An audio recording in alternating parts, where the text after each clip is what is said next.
في الموضوع انا من وجهات نظره كلها المختلفه حقيقه. وجهه النظر الاولانيه او كلامي الاولاني، كل جعجعه مرتضى منصور فيما يتعلق بفكره ان احنا نتحرم من حقنا ان احنا نتكلم في الكوره ولا ليها اي قيمه. تاني، ولا ليها اي قيمه. مش هتمنعنا نتكلم في الكوره، ومش هتمنعنا ان احنا ننتقدك، ومش هتمنعنا ان احنا نتكلم في التحليل الفني للمباراه، ومش هتمنعنا ان احنا نعقب على القرارات.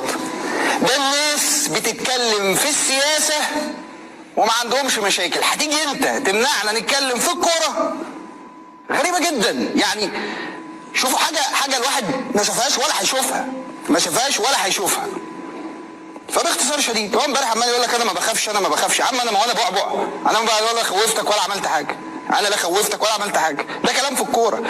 كون ان انت حضرتك عندك مشكله انه الناس اللي حواليك الخمسه سته اللي متعودين دايما يطبلوا لك على كل حاجه، صح غلط اي حاجه من الحاجات دي، فانت متعود تسمع ده، فبقى عندك احساس بالذاتيه انه ما ينفعش حد ينتقدك. فدي مشكله حضرتك مش مشكلتي انا، علشان كان حقك ان انا اقول كده، لكني مش هطبل لك، مش هشوف حاجه انت تعملها غلط وهتكلم بالعكس.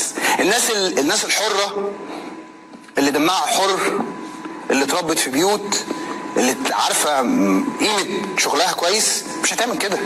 هطلع اقول لحضرتك يا فندم انت كنت هنا صح، انت كنت هنا غلط. الموضوع بسيط جدا بالنسبه للي زينا، ايا كان حجمهم، ايا كان اماكنهم، اماكن تواجدهم. فارجع تاني للنقطه الاساسيه، انا في اطار عام انا شغال عليه، عمري ما هعديه، عمري ما هتعداه، عمري ما هخرج براه.